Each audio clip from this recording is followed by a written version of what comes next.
You are now listening to Renewed Mind Revolution podcast with your host, Michelle Cook Hall. Please begin to take that good deep breath as we begin to refresh, recharge, and reset. Let's go.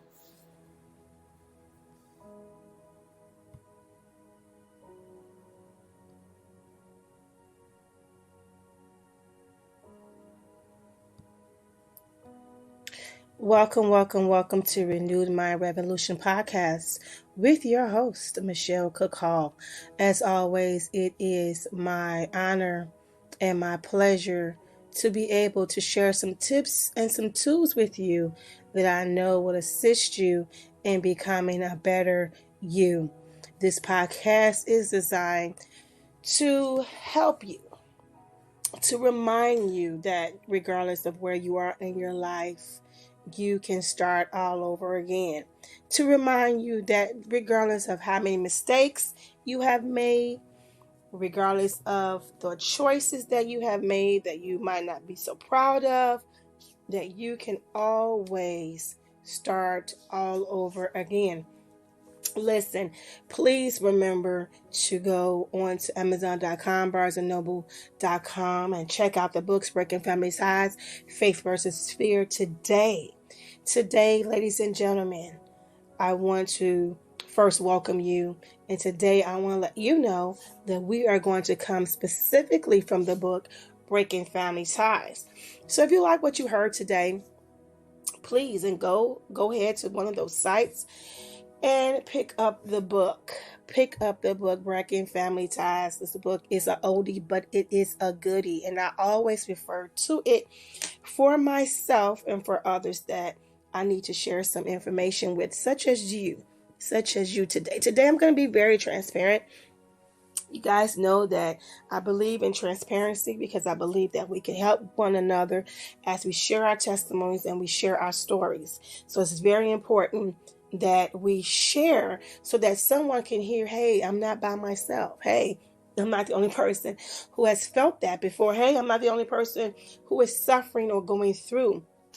And that's important. That is so important. I know that more than anything, just listening over this week over some stories and testimonies that I heard when I was in one of my classes, and just hearing it, it was so emotional. We never know what people are going through or what they have been through. We look at them from the outside and they seem like they don't have a care in the world, and we make assumptions. And so it's very important that we share and let someone know, hey, I've been there. Hey, you can come out of that. Hey, you can, be delivered, set free from that thing. And so today I'm going to obey my own rule, and I'm going to be a little transparent as we talk about fear. I like to talk about this because fear seems to be a trigger for so many other things. So when you have an unhealthy amount of fear, you'll see it affect your mental health, your emotional health, and your physical health. So I talk about fear a lot. I want to take the mask. I have a whole chapter called The Unmasking. I like to take the mask off of this. I like to uproot it and remove its power from off of us, right? So how do you do that? You expose it. So today, let's talk about that. Let me start talking about something that happened to me October of 2012. So yearly, before my sister passed, we didn't believe in the whole trick-or-treating. We didn't do that. So we decided we would have a harvest fest. So my sister and I, every year around Halloween, we would plan this family harvest fest for our children, my children and my nieces and my nephew or whoever else wanted to come. We always, plan this, and we provide, food and fun and activities and treats and candy and all of the good stuff. We enjoy doing it. So back in 2012, I was so excited because I had just moved into my own house, and but we were celebrating the harvest festival at my own home.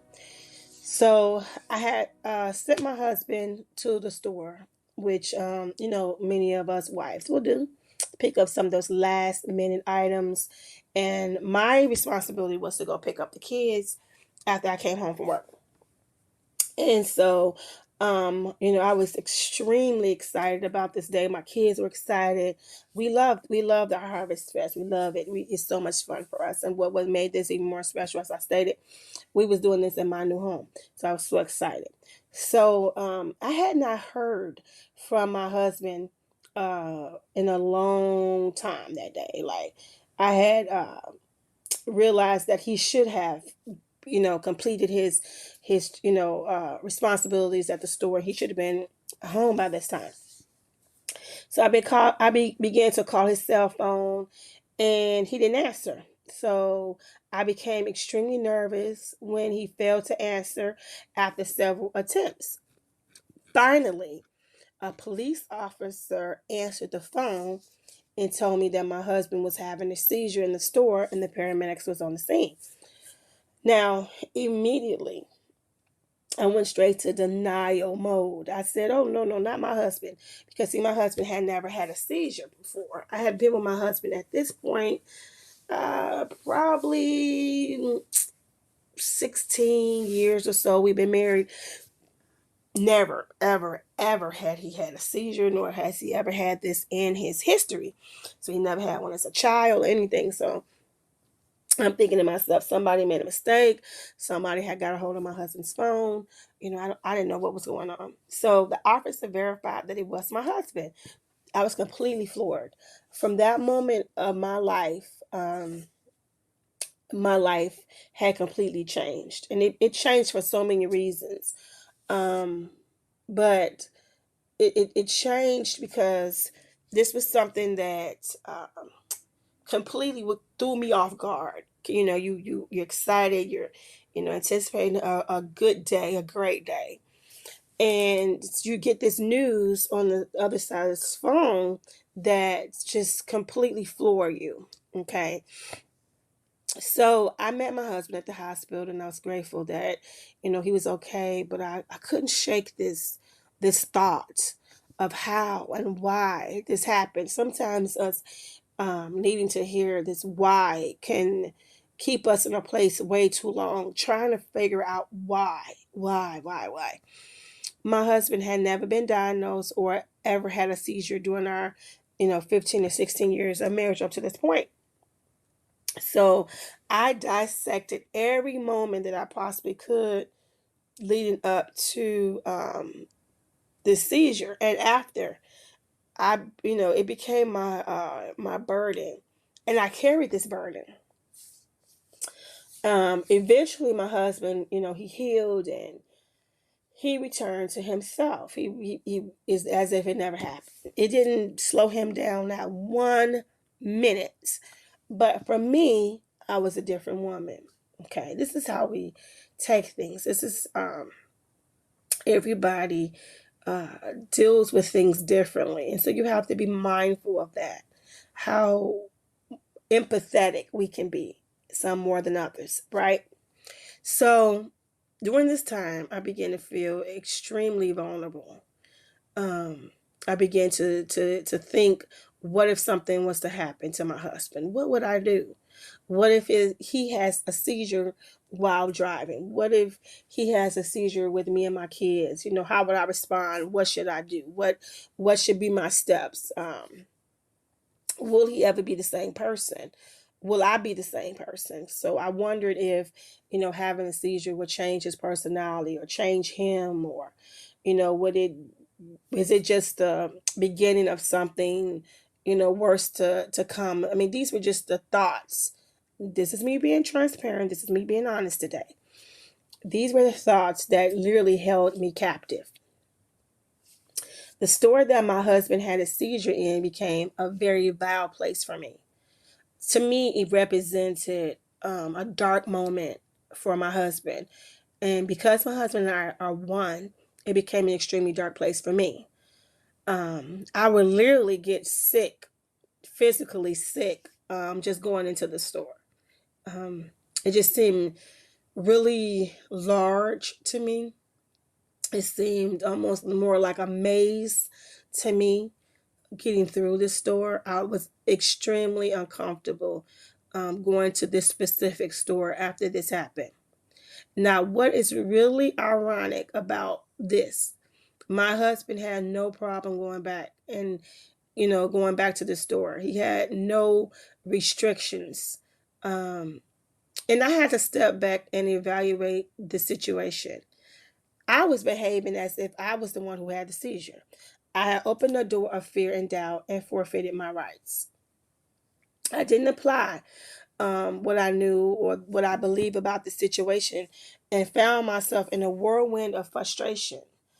And this is a fact. My husband did not respond the way I did. It was me. It was me. I was the one who was now afraid. I was the one who was now overwhelmed with fear. I was the one who was now playing a scenario over and over in my head, which I didn't even see. I wasn't there when he had his seizure. I could only hear the activities over the phone. But me allowing my imagination to be used for evil instead of good, I created every negative scenario that I possibly could. Now, instead of me just being grateful that my husband was okay, being grateful that I was able to see him, and being grateful that I was able to take him home, I focused more on the what happened. What if this would have happened? What if that? I was more focused on the what if. And I didn't focus on the praise report. I didn't focus on the fact that he was okay, that everything, was fine, and that he was himself, and that he did recognize me, and he did know his name, he did know where he was. I mean, I didn't focus on those positive things. I focused on the fact that it did happen. I wish it wouldn't have happened. I didn't understand why it happened. Do you understand what I'm saying? So because I did that, I opened up this door. Okay, I opened up this door. I remember when I struggled with depression. I remember feeling very isolated. I knew that if I allowed the enemy to isolate me, he would kill me. Slowly drifting into a deeper state of depression with tears in my eyes, I had no strength to even pull myself out of bed. I struggled, people. I struggled. This was the first time that I realized the power and strength of fear. Fear is very paralyzing. I'm talking about a real sickness of fear, a real sickness of fear. We're not talking about just afraid of something, or you pause and hesitate, or that natural position of distancing yourself because something is unusual, or not that pause. I'm talking about real sickness of fear, which all triggered from what had happened to my husband. So I realized then that fear was very paralyzing. According to Wikipedia, fear is a feeling induced by perceived danger or threat that occurs in certain types of organisms, which causes a change in metabolic and organ functions, and ultimately a change in behavior, such as fleeing, hiding, or freezing from perceived traumatic events. Okay, traumatic events. Fear in human beings may occur in response to a specific stimulus occurring in the present, or an anticipation or expectation of a future threat perceived as a risk to body or life. And we know that that is what anxiety is, right? Is that anticipation or expectation of a future threat perceived as a risk to the body or life. The fear response arises from the perception of danger. So that means that's not always something to be afraid of. It's just the perception of danger, leading to confrontation with or escape from, avoiding the threat, also known as the fight or flight response. We hear that a lot, which in extreme cases of fear, horror, or terror can be a freeze response or someone can become paralyzed. That's why I talk about fear is paralyzing. And so before I even really understood um, how far this can go, before I understood the definition of it, I felt that. I knew that it was paralyzing. I knew that it can cause you to freeze up. I remember it's kind of funny. But if you ever seen the movie Sing, a little cartoon, and the elephant was on stage, and they were saying, sing, sing, and the elephant said, I can't move. It's a paralyzing fear that comes over a person. So this can be extreme cases where you literally cannot move. And so that's how we know anxiety is fueled by fear, because it's not even a necessary threat, but it's a perception of a threat. And it's like anticipating a threat, but yet it's like it hasn't even happened. And guess what? May never happen. May never happen. Fear is coupled with anxiety. Okay, it's there. They are coupled. And if I had to say it, I would say that fear is the driver and anxiety is the co-pilot, or it probably could actually be in the back seat, but I'm gonna say it's on the passenger side. So they're a couple. Although fear can come on noticeably quickly, anxiety can be very sneaky. And I say that because sometimes people won't know what they are experiencing as anxiety. They might not even understand that they are having an anxiety moment or an anxiety attack or a panic attack. They might not really, grasp what's happening, because it could come on very sneakily. You could just think that, you're experiencing some sort of fear, you're nervous, whatever, but it comes on really, sneakily. Um, let me continue to share uh, some moments, because I want to unmask fear. I want to unmask it. I want to share today so that you too can begin to experience freedom from this. And how do we do that? We unmask it. We expose the truth in order to run the fear away. There were some very tough moments and very tough years in my life that I was going through, between losing loved ones and having, terminally ill family members, and, my husband dealing with his sickness at that time, and other family members dealing with sickness. I allowed my emotions to get the best of me, and I left the door wide open. Hear me. I left the door wide open. I felt overwhelmed and sorry for myself. Later, I learned that several generations of my family members had experienced bouts of depression, anxiety, and fear. This was something that I didn't know. But when I became honest about some of the things that I was going through, the feelings and the emotions that I was going through, then, people became to be more honest about what. That's why I said we have to share. We have to share. They began to say, oh, yeah, this person had this and this person struggled with this at the time, but they didn't know what it was. But that's what it was, and they began to share. They began to share. So at first, just to hear that brought me some form of comfort, because once again I felt like, okay, I wasn't the only person, especially in my family. I wasn't the only person to have these experiences and have this, this type of issue. But then I realized that something was deeper going on. And I just want to throw the scripture out to you right quick. It says, 1 John 4:18. There is no fear in love, but perfect love casteth out fear, because fear hath a torment. That's why I call fear the captain of torment. If you get the book, you'll see there's a whole chapter on the captain of torment. And I talk about fear being the captain of torment, because in 1 John 4:18, it says, fear hath torment. He that feareth is not made perfect in love. So looking at that, I realized that, where there is love, there should be no fear. So we're gonna get into that more, about how powerful it is to say that love casteth out fear.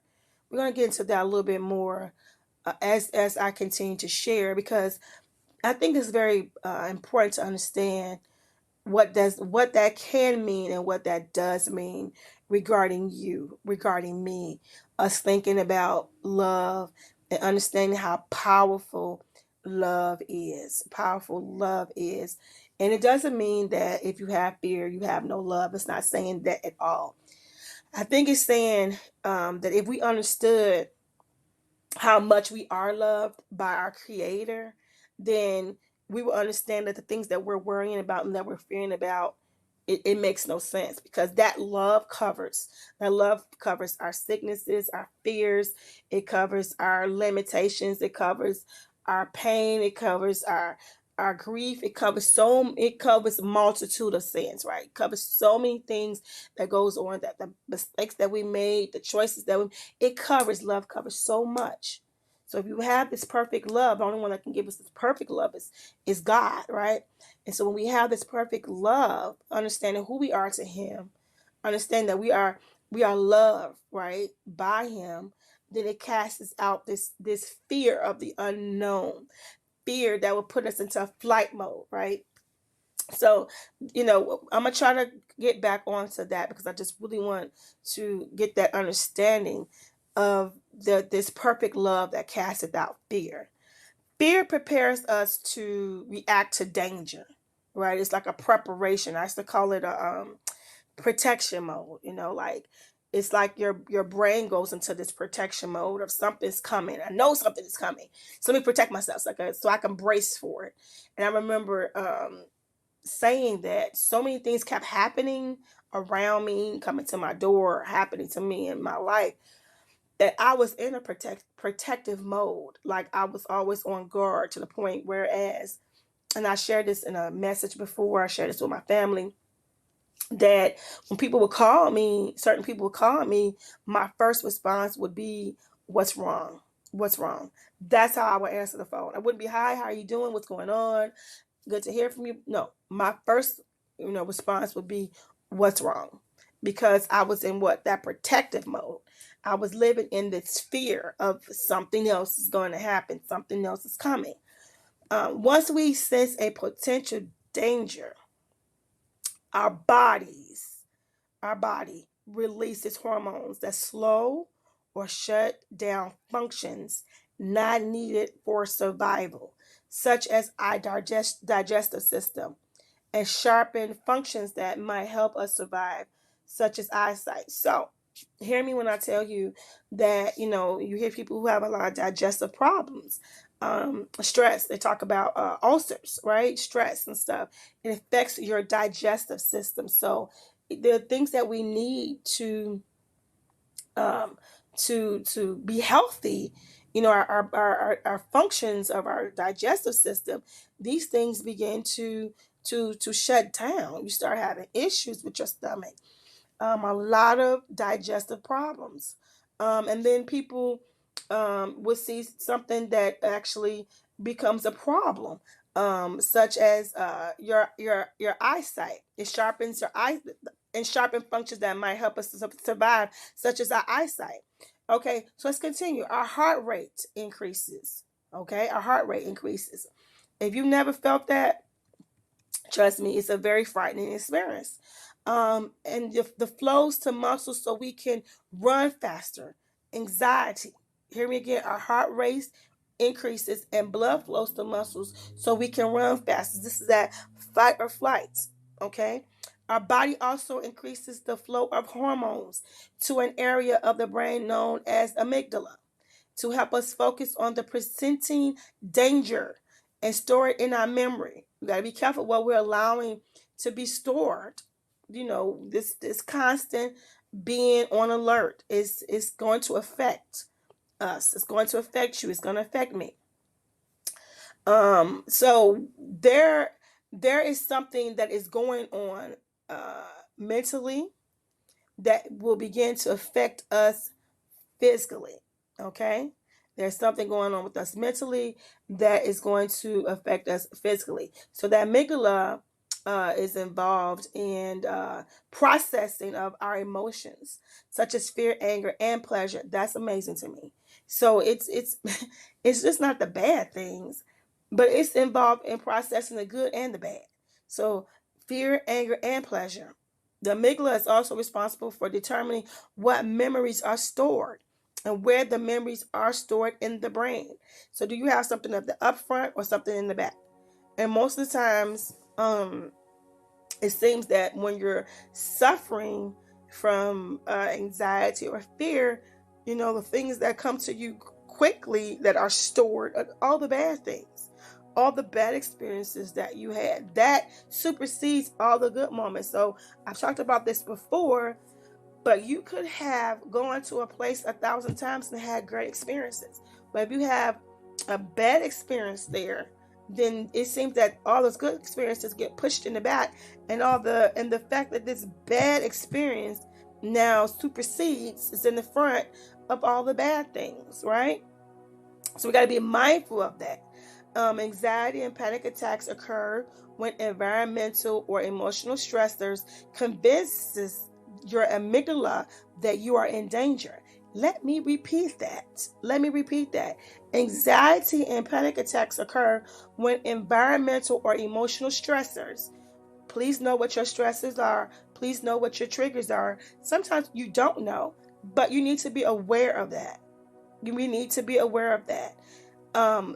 These stressors convinces your amygdala that you're in danger. Once that figures that you're in danger, your body's going to respond. Your body is going to respond. Let me keep going. According to calmclinic.com, the amygdala's direct and indirect effects on the body are listed such as catalysts.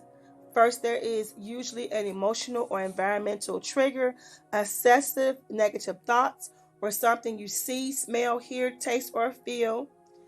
Note that the trigger can also be inside you. You may not always know exactly what is triggering it. The subconscious mind is a very real thing. Very real thing. Oh, come on. I know about a smell or a sound or, a feeling and how that can be a trigger. Come on, if you have not been there, it's really quite amazing how you're right back. I mean, just the way it is in a pleasurable way. You can hear a song and you can immediately remember that first date, that first kiss, that when I was in college, so many songs that I listened to because it reminded me of my college days. So good days for me. So it reminded me of my college days. I mean, that's just how the brain works, right? So it can do good or bad. I'm always saying that because it's the truth. Good or bad. The amygdala reacts to the catalyst by preparing you to fight or run away. Once again, that's the fight or flight. Triggers that are related to emotional past experiences produce stronger reactions in the amygdala, which is also believed to regulate long-term memory storage based on the strength of the emotions associated with a remembered event. Okay, so it's amazing to me how what's gonna stay long term is an emotional experience. Okay, because it has a stronger reaction in the amygdala. So that's why you have to be very careful about our emotional health. I talk about that so much. Our emotional health, because that lasts. Yes, that's why you can get people who were emotionally abused when they were children, and they're still fighting those demons in their 50s and 60s. And you thinking to yourself, wow, that was a long time ago. But this is something that, as you can see and hear, it's not something that they're necessarily in control of, right? It's something that is the way that our brains are designed. Adrenal action preparation for fight or flight involves the release of the adrenal chemical into the bloodstream. And this is associated with adrenaline, and make sure all of our bodies process speed up. It affects our blood sugar levels in our body. The blood sugar is then available to the muscles and can be converted into a quick energy so that you can do what? Run. So that's the fight or flight. It can cause shaking. Shaking encourages the blood to reach the extremities and can also be the result of the extra energy in the body. The pounding heart. Have you ever had that? Oh my goodness, it's like really, it can be quite painful, right? This pounding heart is when your heart rate is fast, and it sends extra blood to to power the body, because once again, we're in fight or flight. Something is really going on. Something is wrong. And what's a problem with this is that if something is not going wrong and you're doing this often, imagine what this constant drill is doing to your body. If this is not a real, deal, a real problem that you're really experiencing, but this is just, your body responding to the anticipation of something, imagine what that is doing to your body on a regular basis. It could not be healthy, right? Could not be good for us. Flushing extra blood from the heart that the muscles don't use shows up as a red tinge in the face, neck, and arms of chest. People begin to look what they call flushed. Right? Have you ever looked at someone when they run really fast, and then you say, "Oh, you look kind of flushed," right? You look flushed. That's what that means. Okay. Faster breathing rate. As your heart rate climbs, your lungs have to work faster to make sure the blood circulating in the body is supplied with enough oxygen. So then you're breathing faster. This is how your body is responding.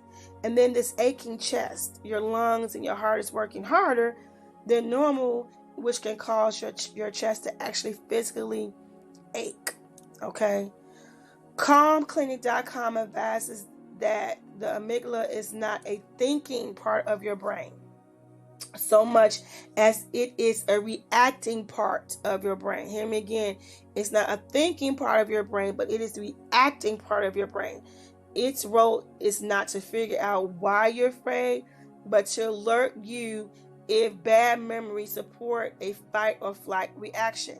And if they do, to cause that fight or flight reaction to take place. This explains why when you or a loved one has a traumatic experience, the feelings can be triggered by a place, smell, or sound. Okay? It can be very difficult when your amygdala has already been triggered to talk yourself out of it. It really can be very difficult to do that. Because as you see, all these experiences is playing a part against you. There's no rationale in your thinking. The response is because other parts believe that there is a danger. So the rationale, once again, it's not the thinking part, right? It's the reacting part. So you trying to rationale the moment can be challenging. Can it be done? Yes. Yes, it can. But can it be challenging? Absolutely. Okay. It has been suggested that a possible way to train your amygdala is through a process called fear exposure. The amygdala can't be trained through logical explanations. Once again, because it's not reasoning, it's not thinking. And must instead be trained through what? It can't be trained through logical explanation or reasoning. It must be trained through simple repetition. That's why it's called fear exposure. We're going to constantly do this over and over and over again, right? Over and over and over again. So it's done by repetition. Apply and practice speaking, healing, restoration over your body and mind. Don't avoid your triggers, but expose them. Don't avoid them, but expose them. So instead of running from things that make you uncomfortable, Instead of running from things that cause you fear, to face them. To face them. Okay? So, listen, I really wanted to talk about fear today. I want to talk about some things that I felt that would help you today. I didn't want to take up all of your time. I just want you to repeat this with me. This is a little rights, protecting your rights statement that I created. And I want you to repeat this. If you have an opportunity to go back and listen to this podcast, write it down if you want to. This little piece, put it up for yourself. So whenever you feel defeated, whenever you feel that you're feeling overwhelmed by fear, anxiety, or depression, you can open your mouth and declare this over yourself, because it's just speaking life. It's speaking life with authority. Speaking life with authority, okay? So we're going to say this: by the authority given by my Heavenly Father, I cancel any and all contracts or deals made with my enemies, directly or indirectly. All plans for my failure have been canceled. I speak life, peace, and happiness over my life and the lives of my seeds. I am not under any curse created by actions of any of my ancestors. I'm free and delivered from all past transgressions. I do not forfeit any of my God-given rights. I claim my inheritance and will complete my assignments and fulfill my purpose. Amen, amen, and amen. I hope you guys got something out of this today. Thank you all who have joined in today. I appreciate you. I'm listening, I'm looking, because this is a live podcast today, and I'm now having the opportunity to look at some of the things that you guys are saying, and I appreciate you. Good afternoon to you. Those who have shared scriptures, God bless you. And, when you guys get the opportunity, please go back and listen to some of the other podcasts that I know that would also help you and assist you on today. Thank you so much for listening to Renewed Mind Revolution Podcast. If this is your first time, welcome, welcome, welcome, welcome, welcome. I am your host, Michelle Kakal. It has been my honor and it has been my pleasure to come on and share some tips with you today. Remember to support this podcast. Remember to go look on Amazon.com and BarnesandNoble.com, and then you can listen also with me as we go through some of the books: Faith versus Fear, Breaking Family Ties. God bless you guys. Have an outstanding day. I love you, but God loves you more. God bless.